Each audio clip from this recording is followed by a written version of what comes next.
Hi, welcome to Business Influencers. I'm your host, Chris Salem. Welcome if this is your first time to the Touch of Life Foundation or TALRadio. We are excited to have you here with Business Influencers. We've been here now for almost 3 years here at the TALRadio platform, and we are excited to have you here, as always, to help raise your level of influence in taking your business to the next level. If you would like to see future content yet not covered on this show, feel free to reach out to us at chris@christophersalem.com. That's chris@christophersalem.com. We'd be more than happy to look at what you're looking to have covered, and that way we can make sure to align with a future subject matter expert with an expertise in that area to have on a future show. We are all committed to your success and everything in terms of challenges that you want to overcome to turn into opportunities and then turn into results. Today's show is being brought to you today by Alumni Direct. Alumni Direct is a new social media community platform dedicated to bringing alumni together from all different generational types, an opportunity to either rekindle new relationships or meet new people for the first time. Now, it is a membership program, taking out all the noise out of social media, where you get to come in and generate genuine and authentic relationships and form groups with the people you choose to interact with. And what's great about this is that without all those noisy notifications from other social media platforms, you can now come in when you choose to do so and interact with the types of content that are going to help move you personally and professionally in your life. If you'd like some more information about Alumni Direct, check them out at alumnidirect.com. That's alumnidirect.com. Well, we got a great show for you today. We're going to be talking about the 70-20-10 rule. Yes, we're going to be here with Wendy Watson. And before we introduce her, she is a spiritual relationship mentor and CEO at TBR Spiritual Health, dedicated to guiding individuals through transformative journeys towards healing, personal and spiritual growth. With a focus on helping people overcome the trauma of divorce, cultivate healthy relationships, and address a range of mental and emotional challenges, Wendy is committed to empowering her clients to reclaim their inner peace and fulfillment. As a fifth-generation entrepreneur, 223 finalists for the BBB Torch Awards for Ethics, author of Verbal Turbulence, the 70-20-10 rule, and as a seasoned speaker, Wendy brings a wealth of expertise and insight to her work. She specializes in nurturing inner relationships, establishing self-worth, finding peace in relationships, and strengthening intuition, offering practical tools and compassionate support for facilitate lasting change. Now, she draws from her own life experiences, including 2 divorces, 2 bankruptcies, the loss of a child, and surrounded by addiction and toxic behaviors. Wendy speaks from a place of empathy and understanding. She believes that no matter the challenges one faces, everything is repairable, and empowers her clients to take ownership of their own journey towards healing and growth. Now, whether if you're struggling with chronic nightmares, insomnia, medical issues, panic attacks, or seeking support through life's tumultuous experiences, Wendy is here to guide and support you as you navigate your desired path forward. With her guidance, you can cultivate a life that is better in alignment with your true self to find peace and fulfillment that you deserve. And without further ado, we welcome Wendy Watson to the show. Wendy, how are you doing today? Hey, Chris. Thank you so much. I really appreciate being on here today. It's going to be an amazing show. Yes. So let's get into it. I love this topic, and you bring so much personal experience. You're very transparent, very authentic. I mean, I know that because I know you personally, and we've gotten to spend so much time together. So, share with the audience maybe a little bit about yourself and, about how this plays into what you're going to talk today about the 70-20-10 rule. Yeah. So at 8, my parents divorced, which was very traumatic for me. So angry about it that I totally blocked out my whole childhood. And then add in my mom spoiling us because she felt guilty about the divorce, add in 2 very toxic step families. And then so I was very angry. I was very spoiled. Like, I would literally throw a temper tantrum if my mom tried to tell me no up through middle school. And then add in, I grew up on a construction site with my dad, and then I would go to an office with my mom with a bunch of women. And those 2 worlds, communication-wise, those 2 worlds, completely 2 different worlds. You got so one that's like a man's world, right? I was a 16-year-old girl telling grown men what to do because I was the boss's daughter. And then trying to take that to the office didn't work so well, right? So as you can imagine, I grew up very confused as far as communication. And then my boss gave me this 70-20-10 rule when I was working in corporate America for finance, and it totally changed everything. You know, being fifth generation entrepreneur, I was perfectionism, right? What, I don't know too many entrepreneurs that don't have a little bit of perfectionism in them, right? And this gave me permission to not be perfect. Wow. I like that when you said permission not to be perfect, because I too struggled with perfectionism, growing up with, that I got that from my mother, and, and she meant well, and my mother was committed to excellence, but, perfectionism is exhausting, and you have a hard time delegating to other people and you can't do everything on your own. Mm-hmm. You need help. It's also very unrealistic. Yeah, and it's very unrealistic too. No doubt about it.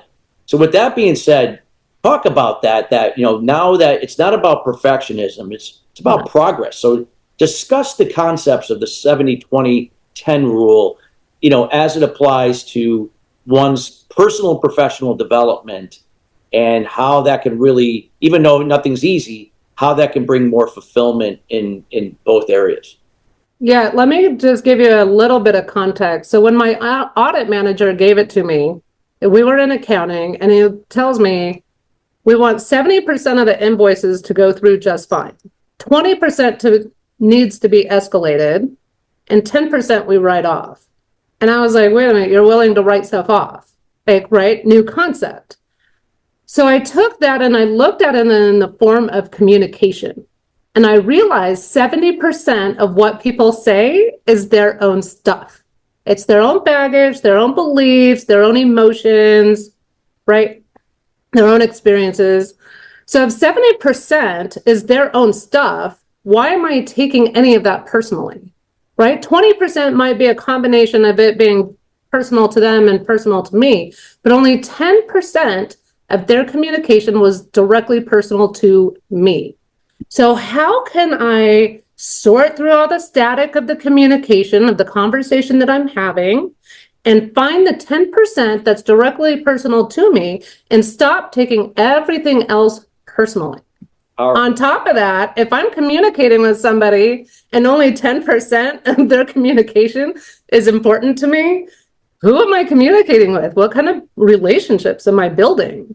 Yeah, think about that. So would it safe to say, like I said, people are speaking about 70% of what's going on with them, and sometimes they might be speaking to something to their perspective, and it doesn't mean that's how you see it from your perspective. So you're kind of like, okay, I hear what they're saying, but it doesn't really register yet with me. But now this 20%, all right, I can see something, that resonates with me. It's only that 10% that's really got something I can probably wrap my teeth around. But now what do we do with that? What did you learn, and what could you recommend that we do better? So for me, I learned that I want 70% of my communication to be directly personal to the person I'm talking to. 20% would be in the combination, and 10% would still be my perspective, because I think it's healthy to have the 10% of your perspective involved in order to tie everything and circle everything together. Yeah, it's just like reversing it somewhat, but no, it's so true, because again, what you just said is how people are doing it, whether if they know it or not. A lot of times they don't know it. It's ineffective communication. It is. It's based on assumptions and speculation, because you're sitting there guessing, like, oh, I don't know, where are they coming from? I could still nod my head and say, yeah, I get it. I heard what you said, but it doesn't mean you understand what they're saying. Right. So then you can use it as a vetting tool. Is that somebody that you want to do business with if they're so intercommed with their communication and their issues? Is that somebody that you want to do business with, whether it's a business partner or a client or an affiliate of any kind? Are they really going to be serving you? How deep is this relationship going to go if that's what they're focused on? Yeah, so true. So in this case, obviously people have to be aware of this if they're going to be more effective. And we do have another guest on the show, by the way, everybody. This is Clementine. She can. I cannot be on Zoom without her coming in and getting some attention. She didn't know she was going to be a star and be on on a video and audio podcast. Yes, exactly. So with that being said, what would you recommend to people that are looking to improve their personal relationships, their community relationships, business relationship? Obviously, that's got to start with them getting that communication right with themselves. Would that be safe to say before they start making it better with other people? So for me, it was discerning through the communication I was receiving first. Yep. Right? So if you're taking in less information, then you have the processing capability and the energy to be able to then focus on you and what you're outputting. Right? If you're still taking all of this information on, and then you're also trying to use that energy to process yourself, it's very exhausting and it's a lot more taxing, at least for me, right? Everybody operates differently, so one might need to do the opposite first. But for me, I had to stop the static coming in, or at least reduce it, before I could focus on myself. So it all comes down to, and I mean, the number one thing that it comes down to, either way, intentional listening. When you're really intentionally listening to either what you're saying to somebody, what you're saying to yourself, or what they are saying to you, you will then be able to start to discern and decipher the information that you're getting. So you really have to be focused. Most people just wait to speak and they're not actually listening, or they're thinking about what they want to say next, which means they're still not listening. Yeah, and they're missing. You could ask a clarifying question if you weren't clear on something. Right. Yeah. All kinds of clarifying questions. Wow. What did you mean by this? This is how I perceived it. Is that how you meant it? So true. Right? What's the history behind that, so I can understand the perspective? That's really, really, really spot on what you just said. So I think this is so important, listeners, that you're listening. Communication is very, very important, every aspect of your personal life and business. So things aren't working right. Instead of pointing the finger at everybody else, again, you can't change other people, but you can change yourself. So start it with you. So anything else that you feel like with with this 70-20 rule, what would be something that, from what you said, what would be next that you would share with somebody that can help them with that rule to be a better communicator? And thus that's going to help them in almost every aspect of their relationships and what they're doing in business. Right. Absolutely. So, there's communication tools around it. My sister's a teacher and she applies it to what she calls a communication sandwich, right? The 20% is the introduction into the conversation. The 70% is the meat of it. And then the 10% is the conclusion, right? So think about, it's not necessarily all about how you're communicating, but how are you, when you write a speech or a memo or a book, right? You got to have the structure of how it is that you're going to communicate, right? Or an email, right? If you have 70% of introduction, nobody's going to read the rest of the email because they're bored of the introduction. Very true. Very true. No, communication is so important. And what would you say, Wendy, too, like in the communication process? I've always learned that effective communication is made up of three things. You got body language, you have tone of voice, and words. And I remember when I learned this a long time ago as a communicator myself. I always thought the words are the most important thing that you could say. Well, no, really, if you have sensory acuity, and I know Tony Robbins has been preaching this since he started back in the day. It's about people. It's about body language, because somebody's body language can contradict what they're saying. I mean, if somebody's talking, for those that are only listening and not seeing, you can't see me, but I'm folding my arms. And if I'm folding my arms and I'm like this and I'm looking away and I'm talking to you, well, I'm defensive. I'm guarded off. Mm-hmm. But if I'm now looking at you in the eyes, my body is open to yours. I'm using my hands. I'm more engaged with you. I'm creating more rapport and trust. How important is that, when you look at that, from what you've learned and what you work with people in the 70-20-10 and other things that you do about again, the importance of not just what we say, but like our body language, our tone, and so on. That's the other thing that I talk about is the 8 senses, right? So you have the visual, which is the body language. You have the sound, which is the tone of voice. You have the sense, which is the intention. What is your intention with your communication, with the words that you're using? Can you change your words to the most common words that your person that you're talking to? Can you use their vocabulary so that they understand you better and you don't have to repeat yourself, or you can reduce the number of clarifying questions, right? So I do believe body language is highly up there, but also is tone of voice. But I think intention and what your mindset and your emotions are around that intention is, I think, primary, right? Is your intention to sell? Is your intention to serve? Is your intention to love? Is your intention to understand? All of those things guide the entire conversation. Yeah, so true. That key word is intention, right? Because you could control intentions, but we can't control expectations. Right. Yeah. But That's also releasing the expectations so that you don't set yourself up for failure, right? We talked about this in the conference this weekend. Yeah. Expectations set you up for failure.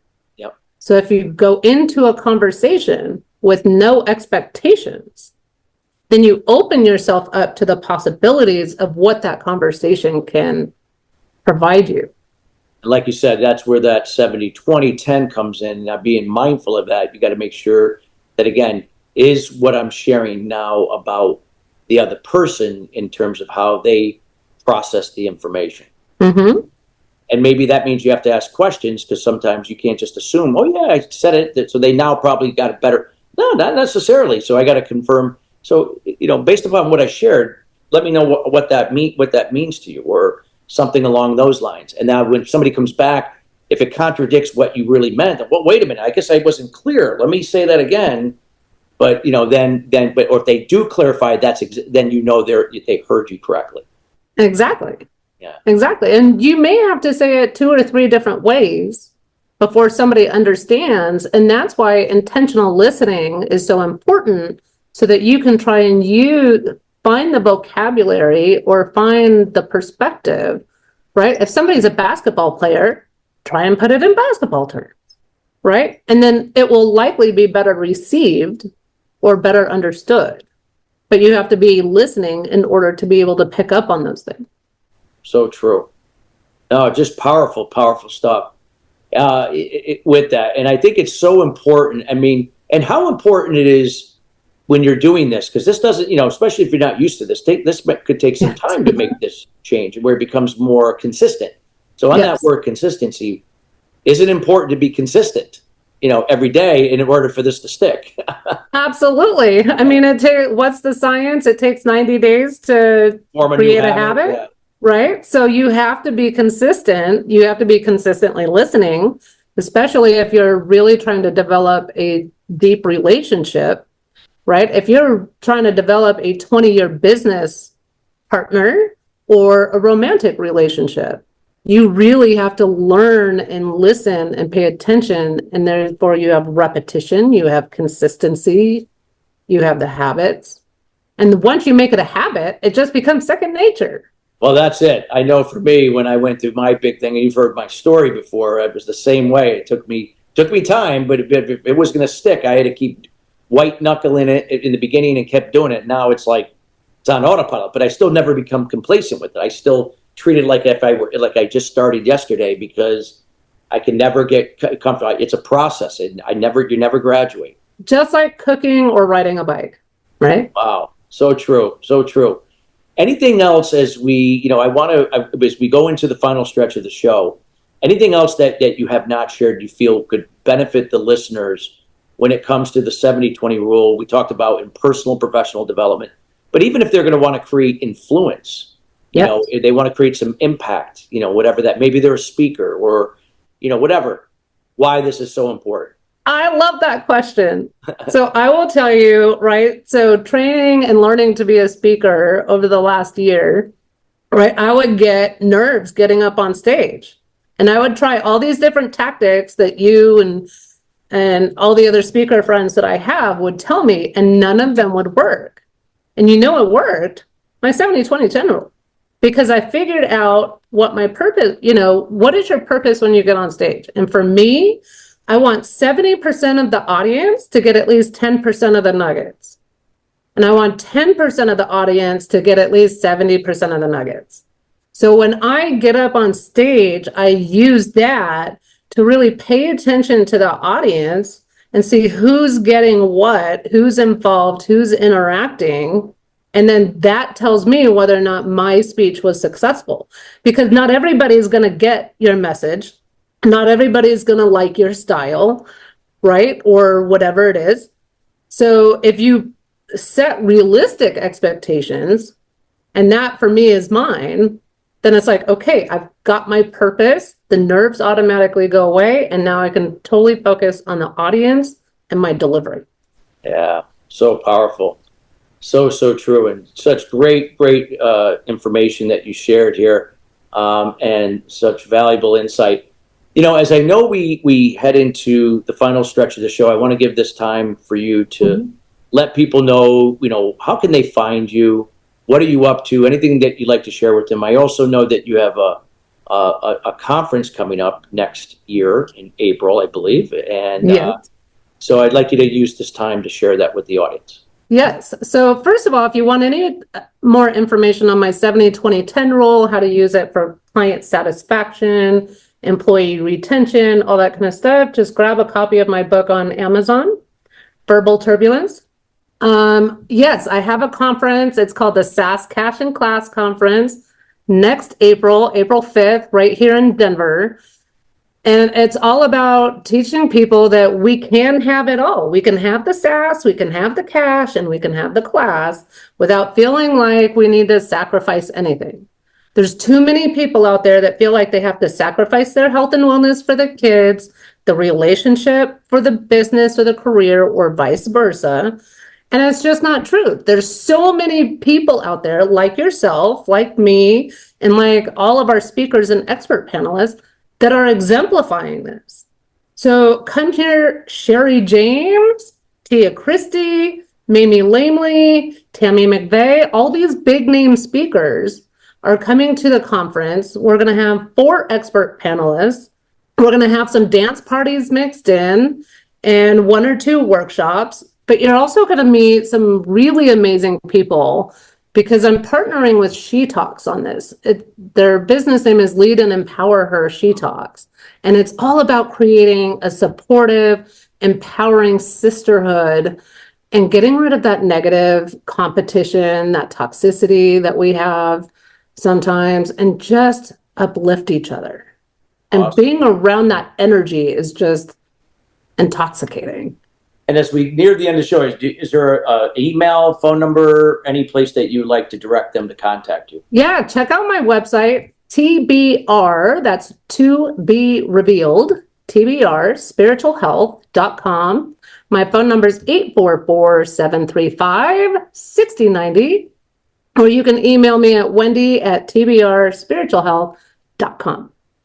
Well, everybody, we highly encourage you to reach out to Wendy about the 70-20-10 rule. Also, ladies, about for the conference. Lots of great stuff. Get to know more about what's going on there by reaching out. And again, Wendy, thank you for taking time out of your busy schedule to be with us here today.